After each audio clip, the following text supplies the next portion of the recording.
Welcome to exam favourite. आपका फिर से एग्ज़ाम फेवरेट चैनल में स्वागत है। और गुड मॉर्निंग सभी को गुड मॉर्निंग और दीपावली की बहुत सारी ढेर सारी शुभकामनाएं।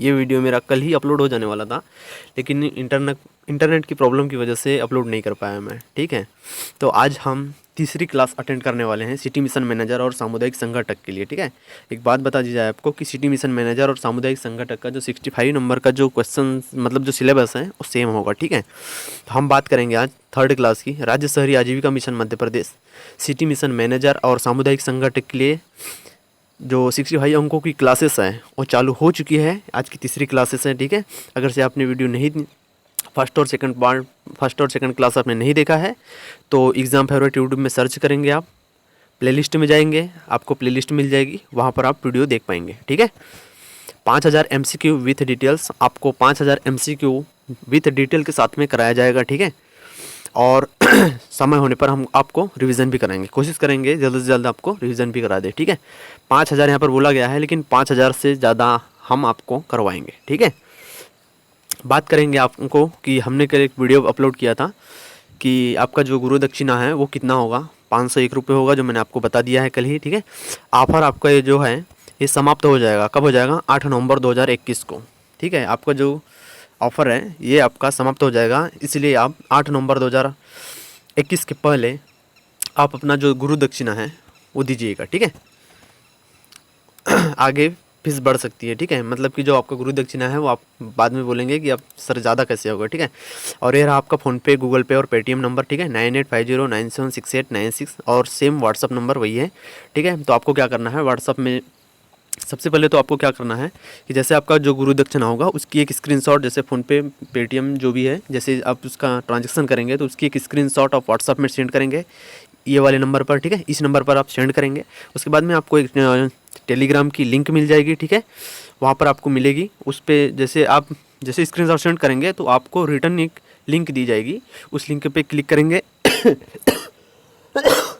आप टेलीग्राम ग्रुप को ज्वाइन कर लेंगे और आपको वहाँ पर वीडियो की लिंक और PDF दोनों मिलेगी। गुरु दक्षिणा देने वाले स्टूडेंट्स को ही PDF और वीडियो की लिंक अवेलेबल हो पाएगी। ठीक है, 8 नवंबर के पहले आप जमा कर देंगे। ठीक है, थैंक यू सो मच।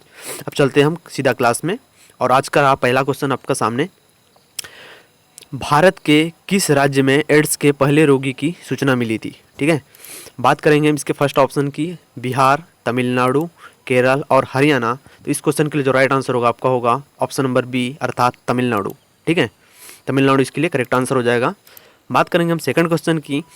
हाँ, ये 51 से स्टार्ट कैसे हुआ बोल रहे होंगे आप, तो आप इसके पहले के 2 वीडियो देख पाएंगे। फर्स्ट वीडियो में 1 से लेके 20 तक का है, सेकंड वीडियो में 21 से लेके 50 तक है, और ये थर्ड वीडियो है। ठीक है, थर्ड क्लास है तो इसमें 51 से स्टार्ट किया गया है। ठीक है, आपने अगर से पिछली वीडियो नहीं देखे हैं, नई क्लास देखे हैं आपने, तो आप जाकर के प्लेलिस्ट में देख लें। ठीक है, सर्वप्रथम किस वर्ष भ्रष्टाचार निरोधक कानून पास हुआ था? ठीक है, इसके लिए 4 ऑप्शन आपके सामने में है 1947, 48, 55 और 60। तो इसके लिए राइट आंसर होगा आपका 1947। ठीक है, बात करें इसके इंपॉर्टेंट पॉइंट की हम, तो ये रहा इंपॉर्टेंट पॉइंट, भ्रष्टाचार निवारण अधिनियम 1947 की धारा में यह उपबंध है कि भारतीय दंड संहिता की धारा 161 या फिर 164 या फिर 165 के अधीन, धारा 161, 164 या फिर 165 के अधीन या भ्रष्टाचार निवारण अधिनियम की धारा 5 की उपधारा 2 या फिर उपधारा 3 क के अधीन लोक सेवक के अभियोजन के लिए उसको उसके पद से हटाने के लिए सक्षम प्राधिकारी की पूर्व मंजूरी आवश्यक है। ठीक है, कौन सी धारा 161, धारा 164 या फिर धारा 165 के अधीन, या फिर जो भ्रष्टाचार निवारण अधिनियम है उसकी धारा 5 की उपधारा 2 के तहत, या फिर उपधारा 3 क के तहत जो लोक सेवा होता है उसके अभियोजन को हटाया, मतलब जो लोक सेवक होते हैं, ठीक है, उनको हटाया जा सकता है उनके पद से। ठीक है, बात करेंगे हम अगले क्वेश्चन की, और ये रहा आपके सामने में, फेरा कानून संबंधित है।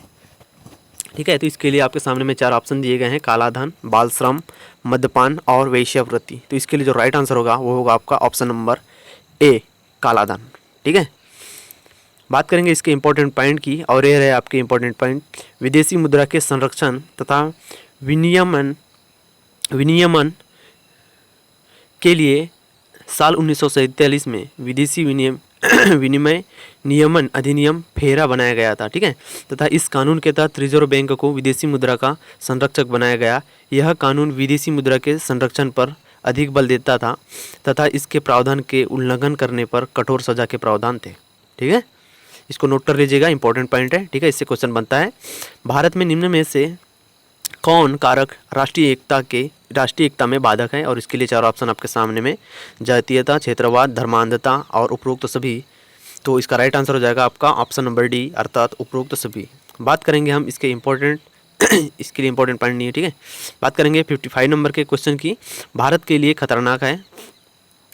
और इसके लिए 4 ऑप्शन आपके सामने में, सांप्रदायिकता, क्षेत्रीयता है, वो क्षेत्रीय था नहीं, क्षेत्रीयता है, ठीक है, जातीयता और लास्ट ऑप्शन है सभी। तो आपको मालूम होगा इसका आंसर बिल्कुल उपरोक्त सभी हो जाएगा इसका आंसर, ठीक है। बात करें इसके इंपॉर्टेंट पॉइंट की, तो यह रहा आपके सामने में इंपॉर्टेंट पॉइंट, ऐसी परिस्थितियों का उत्पन्न होना जिससे व्यक्ति किसी अन्य धर्म के विरोध में अपना वक्तव्य प्रस्तुत करे, सांप्रदायिकता कहलाता है, ठीक है। आपको मालूम होना चाहिए कि सांप्रदायिकता क्या होती है, ठीक है। तो ऐसी परिस्थितियों का उत्पन्न होना जिससे व्यक्ति किसी अन्य धर्म के विरोध में, जो होता है ना, इस धर्म मैं इस धर्म का हूँ, मैं इस धर्म का हूँ, ठीक है, ये जो धर्म होते हैं ना धर्म के विरोध में अपना वक्तव्य प्रस्तुत करे, ठीक है।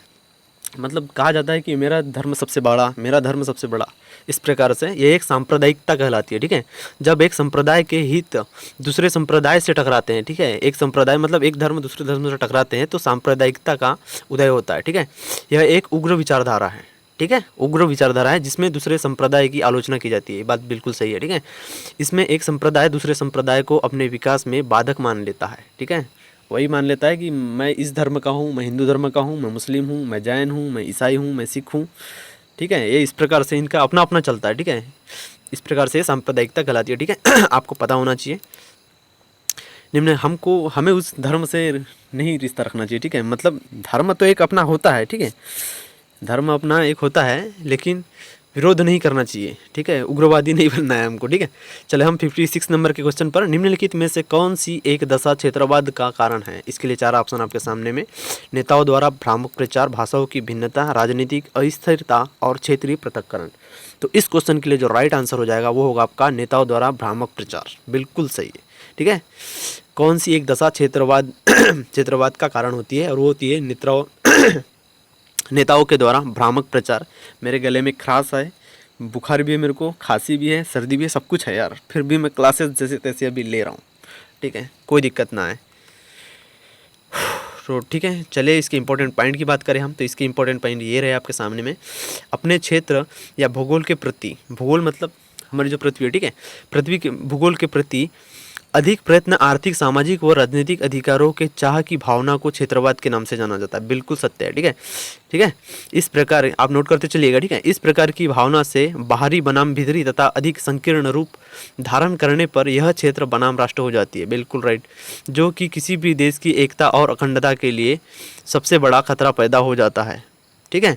भारत सहित दुनिया के कई ऐसे देश हैं जहाँ क्षेत्रवाद की मानसिकताओं को लेकर वहाँ के निवासी स्वयं को विशिष्ट मानते हुए अन्य राज्यों व लोगों से अधिक अधिकारों की मांग करते हैं, ठीक है, और आंदोलन करते हैं, और तथा सरकार पर अपनी मांगें मनवाने के लिए दबाव डाला जाता है। कई बार इस तरह की कोशिशों का नतीजा हिंसा के रूप में सामने आता है, बिल्कुल सत्य है, ये तो झगड़ा होना, ठीक है, ठीक है। फिर बात करें हम अगले क्वेश्चन की, और ये आपके सामने में, निम्नलिखित में से कौन राष्ट्रीय एकीकरण में बाधक है? और इसके लिए 4 ऑप्शन आपके सामने में दिए गए हैं, सांप्रदायिकता, निरपेक्षता, संस्कृतिकरण और ऑप्शन नंबर डी है शिक्षा।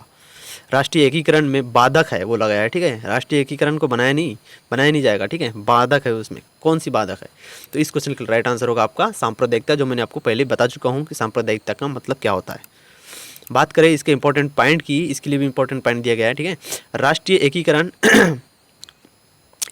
कसी नहीं है, ये किसी है, ठीक है, सॉरी मिस्टेक हुआ है।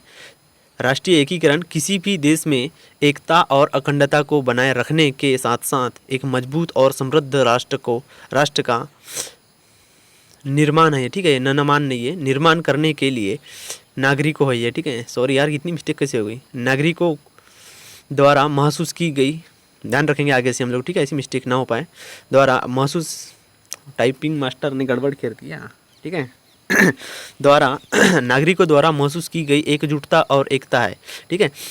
एकीकरण में मनुष्य मनुष्य क्या क्या लिख दिया यार। मनुष्य एक दूसरे को, एक का नहीं है, को है, ठीक है, सॉरी मैं जैसा बोल रहा हूँ ध्यान दीजिएगा, ठीक है। एक दूसरे को जात पात धर्म को, धर्मपात है ये, ठीक है, धर्मपात है को नहीं देखते, सप्ताह देश के एकीकरण के लिए संपार्थ रहा है। अरे माफ़ी चाहता हूँ यार इसको, ठीक है। ये जो लाइन है ना यहाँ से एकीकरण में मनुष्य, यहाँ से क्या इसको ना, ठीक है, ये आपकी काम की नहीं है, ठीक है। इसके ऊपर तक एकजुटता और एकता है, यहाँ तक बस याद रखिएगा, ठीक है, यहाँ तक नोट कर लीजिएगा। बाकी जो ये 3 लाइन है, 1 2 और ये 3, इसे आप छोड़ दीजिएगा, ठीक है। मिसप्रिंट बहुत ज़्यादा हो चुकी है इसमें, ठीक है। चलिए अगले क्वेश्चन पर। और ये आपका अगला क्वेश्चन, प्रजातंत्र की विशेषता है और इसके लिए 4 ऑप्शन आपके सामने में दिए गए हैं। कानून की दृष्टि में समानता, सार्वभौमिक मताधिकार, प्रेस की स्वतंत्रता और उपरोक्त सभी। तो इस क्वेश्चन के लिए जो राइट आंसर हो जाएगा वो हो जाएगा आपका ऑप्शन नंबर डी, उपरोक्त सभी, ठीक है। तो प्रजातंत्र की ये तीनों विशेषता है, प्रेस की स्वतंत्रता, बोलने की आपको स्वतंत्रता है, ठीक है, सार्वभौमिक मताधिकार, ठीक है, कानून की दृष्टि में समानता, सभी को एक समान है, ठीक है, कानून सभी के लिए एक समान है। बात करेंगे हम इसके इंपॉर्टेंट पॉइंट की।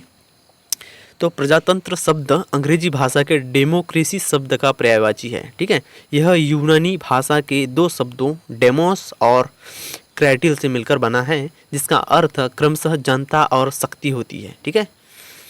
डेमोस का मतलब जनता और क्रैटिल का मतलब शक्ति। इस प्रकार जनता की शक्ति प्रजातंत्र कहलाती है, ठीक है। प्रजातंत्र या लोकतंत्र, इसे लोकतंत्र भी कहा जाता है, आपको मालूम होना चाहिए, ठीक है। लोकतंत्र का अभिप्राय एक ऐसी शासन प्रणाली से है जिसमें शासन की शक्ति जनता के पास होती है, ठीक है, और वो हमारे इंडिया में है, ठीक है।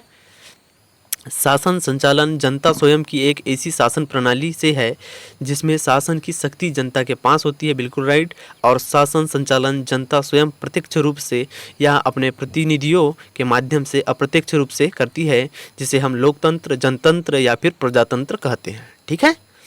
चलेंगे हम अगले क्वेश्चन के ऊपर में। और ये रहा आपका अगला क्वेश्चन, भारत की सांस्कृतिक विरासत निम्नलिखित में से किस दिशा से संबंधित रही है। और इसके लिए 4 ऑप्शन आपके सामने में दिए गए हैं।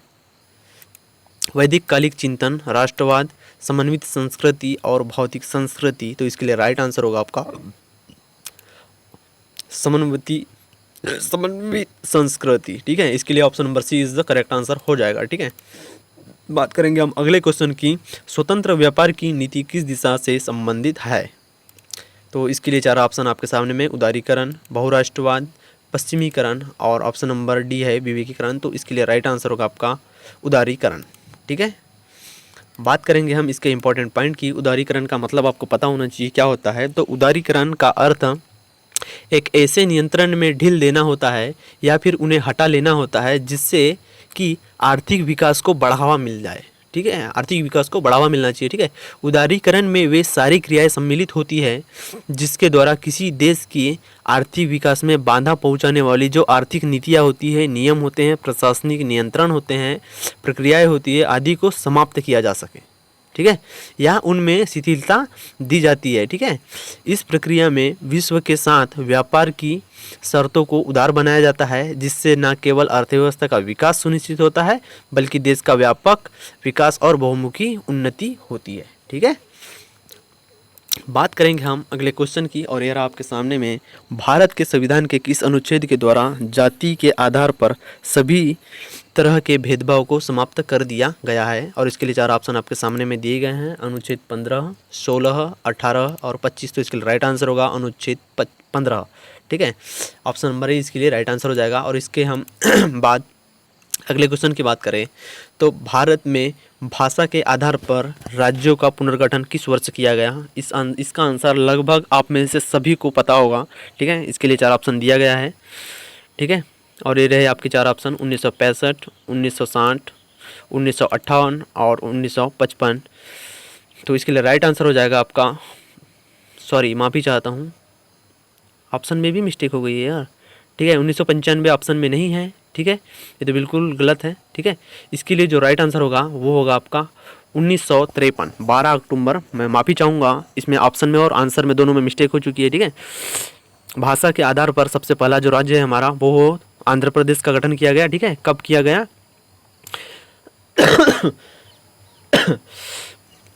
वो 1953 को किया गया, ठीक है।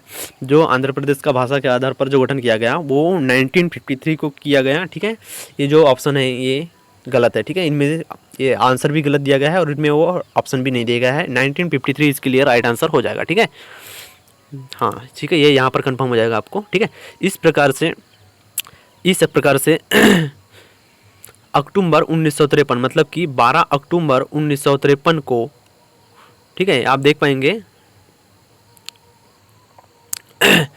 ठीक है। इस प्रकार अक्टूबर 1953 को आंध्र प्रदेश राज्य का गठन हुआ भाषा के आधार पर, ठीक है। जो भाषा के आधार पर गठित भारत का पहला राज्य था, ठीक है। भाषा के आधार पर जो पहला राज्य का गठन हुआ वो रहा हमारा 1953 में आंध्र प्रदेश, ठीक है। अन्य भाषियों के मांग की अवहेलना नहीं की जा सकती थी, इसलिए सरकार ने 22 दिसंबर 1953 को राज्य पुनर्गठन आयोग की नियुक्ति की घोषणा की गई थी, ठीक है। चलेंगे हम अगले क्वेश्चन पर, और ये रहा आपका अगला क्वेश्चन।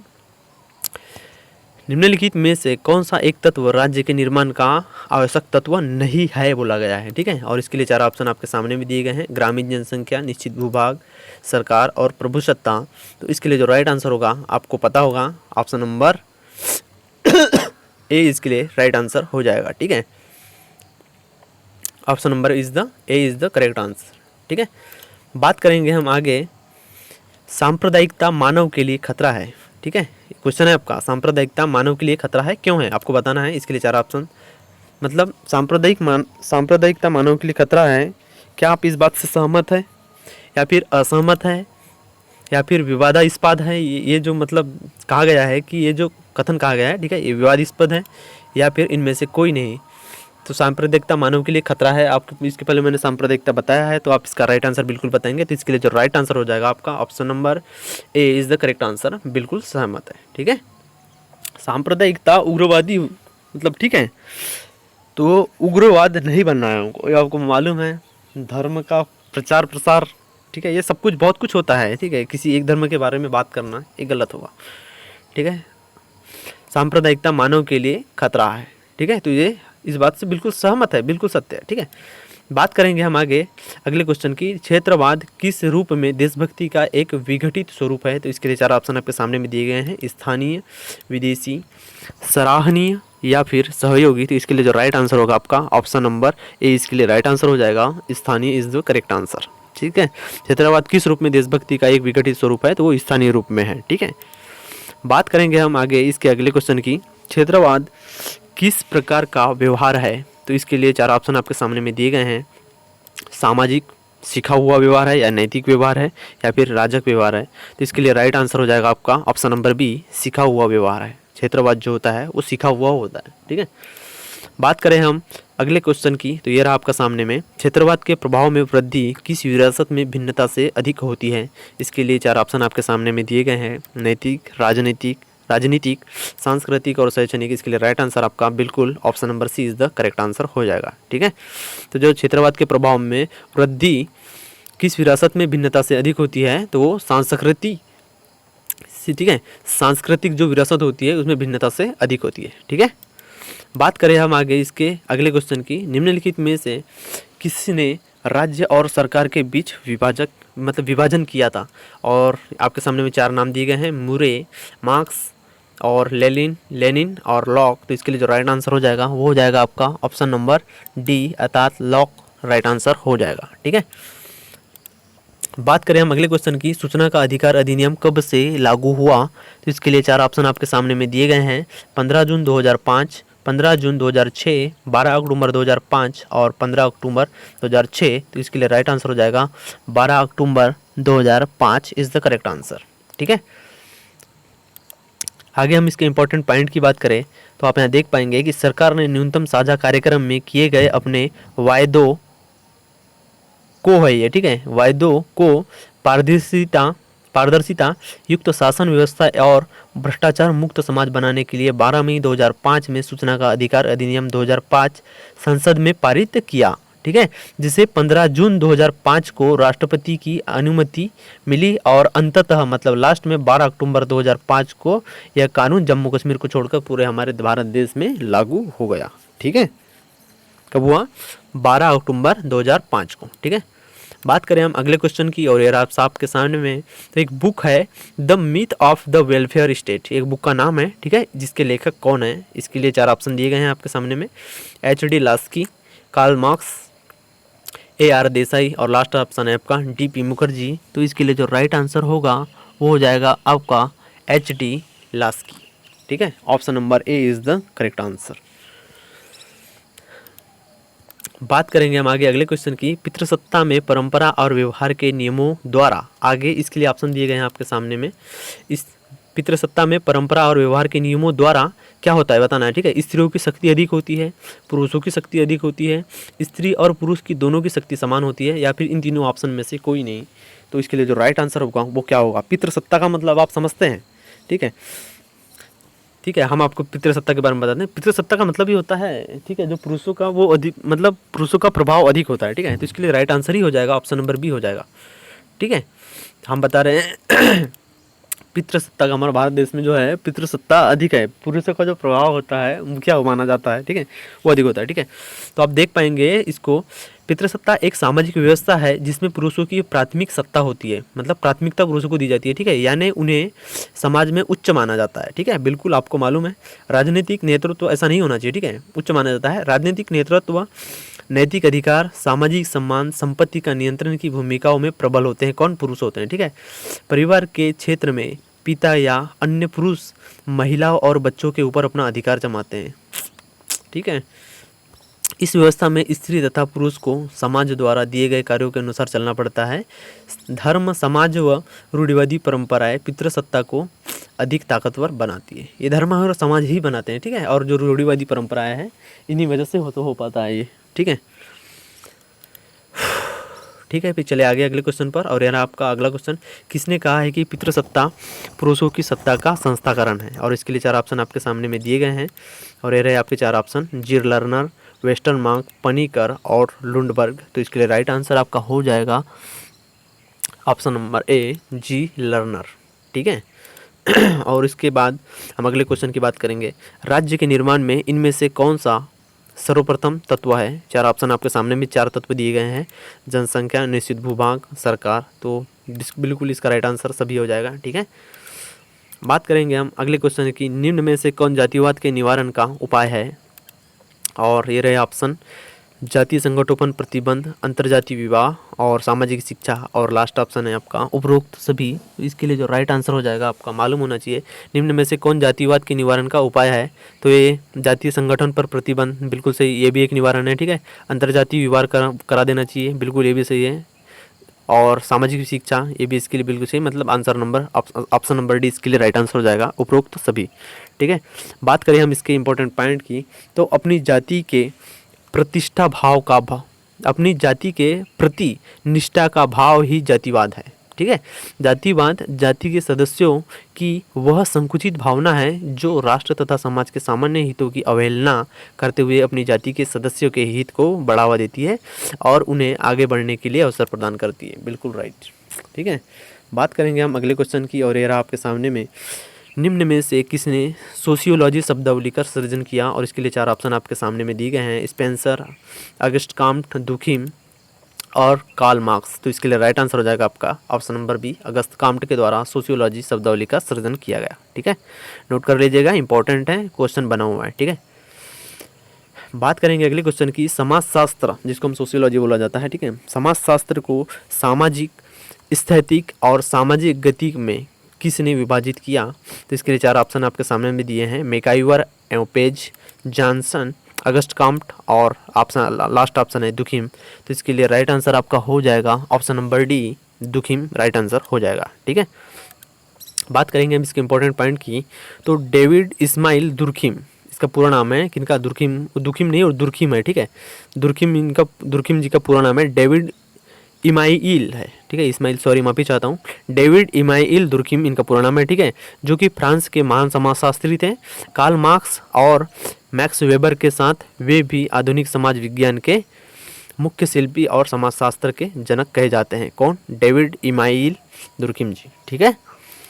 बात करेंगे हम अगले क्वेश्चन की और ये रहा आपके सामने में, मनुस्मृति के रचनाकार कौन है, और इसके लिए 4 ऑप्शन आपके सामने में दिए गए हैं और इसका राइट आंसर आपको बिल्कुल मालूम होगा।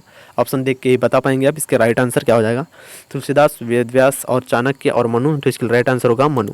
ठीक है, बात करें इसके इंपॉर्टेंट पॉइंट की, तो मनुस्मृति हिंदी धर्म का एक प्राचीन धर्मशास्त्र है। ठीक है, यह 1976 में यानी 1776 में अंग्रेजी में अनुवाद करने वाले पहले संस्कृत ग्रंथों में से एक था। British physiologist sir William Jones द्वारा और ब्रिटिश औपनिवेशक सरकार के लाभ के लिए हिंदू कानून का निर्माण करने के लिए इस्तेमाल किया गया था। किसका? मनुस्मृति का। ठीक है, मनुस्मृति ये याद रखिएगा, यहाँ से नोट कर लीजिए। ठीक है, आप ये मालूम होना चाहिए आपको। मनुस्मृति में कुल 12 अध्याय है, जिसमें 2684 श्लोक है और कुछ संस्करणों में श्लोकों की संख्या 2964 दी गई है। ठीक है, ये आपको नोट कर लेना है। ठीक है, और यह 1976 में अंग्रेजी में अनुवाद करने वाला पहला संस्कृत ग्रंथों में से पहला एक ग्रंथ था मनुस्मृति। इसका मतलब इसका जो ट्रांसलेट है वो कब किया गया था? 1976 में। ठीक है, अंग्रेजी में अनुवाद किया गया था 1776 में। ठीक है, बात करेंगे हम अगले क्वेश्चन की और ये रहा आपका अगला क्वेश्चन, समाजशास्त्र का जन्म किस वर्ष हुआ, और इसके लिए 4 ऑप्शन आपके सामने में दिए गए हैं। 1838, 1836, 1898 और 1810। तो इसके लिए जो राइट आंसर आपका हो जाएगा वो हो जाएगा ऑप्शन नंबर ए, अर्थात 1838। समाजशास्त्र का जो जन्म है 1838 में हुआ है। ठीक है, बात करेंगे हम आगे हमारे क्लास के सेकंड लास्ट क्वेश्चन की। ठीक है, कि समाजशास्त्री के समुदाय की परिभाषा में हम भावना का स्पष्ट उल्लेख किया गया है। इसके लिए 4 ऑप्शन आपके सामने में दिए गए हैं, बोगार्ड्स की, गिंगबर्स की, मैकाइवर की और लास्ट ऑप्शन है आपका किंग्सले डेविड की। ठीक है, तो इसके लिए राइट आंसर हो जाएगा आपका ऑप्शन नंबर ए, अर्थात बोगार्ड्स की। ठीक है, तो जो बोगार्ड्स है, बोगार्ड जी है, बोगार्ड समाजशास्त्री। ठीक है, समाजशास्त्री बोगार्ड समाजशास्त्री के समुदाय की परिभाषा में हम भावना का स्पष्ट उल्लेख किया गया है। जो हम भावना होती है, इसके मतलब इसके बारे में जो बोगार्ड्स की जो बुकें बोलना चाहिए। ठीक है, उनका जो लेख है उनमें जो हम भावना होती है उसका स्पष्ट उल्लेख किया गया है। ठीक है, बात करें हम इसके इम्पोर्टेंट पॉइंट की, तो वर्ष 1942 में दक्षिण कैलिफोर्निया विश्वविद्यालय के एक प्रसिद्ध समाजशास्त्री, ठीक है, एमोरी बोगार्ड्स इनका पूरा नाम, ठीक है, एमोरी बोगार्ड्स ने संयुक्त राज्य में अपनी विभिन्न समूहों के बीच सामाजिक दूरियों को मापने के लिए एक पैमाना विकसित किया। गैलेट और आलपोर्ट द्वारा गैलेट और बोगार्ड्स के कुशल मार्गदर्शन में इसे और अधिक प्रमुखता दी गई। ठीक है, बात करेंगे हमारे क्लास के लास्ट क्वेश्चन की, निम्न में कौन समुदाय का उदाहरण है, आपको बताना है और इसके लिए 4 ऑप्शन आपके सामने में दिए गए हैं। क्रिकेट टीम, राज्य, कॉलेज का छात्रावास या फिर संघ लोक सेवा आयोग। इसके लिए जो राइट आंसर हो जाएगा बिल्कुल ऑप्शन नंबर बी, राज्य इसके लिए राइट आंसर हो जाएगा। ठीक है, तो इसके लिए thank you so much, thanks for watching. आज की आपकी तीसरे नंबर की क्लासेस हैं। ठीक है, तो आपने अगर से आपका जो गुरु दक्षिणा जो मैंने आपको बोला, हमारे द्वारा बोला गया था, ठीक है, तो जो गुरु दक्षिणा बोला गया था वो उसका मतलब ये लास्ट ऑफर इसका 8 नवंबर तक है। आप 8 नवंबर के पहले आप जमा कर दीजिएगा। ठीक है, तो आगे की क्लासेस आपको रेगुलर कंटिन्यू मिलती रहेगी। ठीक है, ये सब कुछ आपके ऊपर डिपेंड करता है।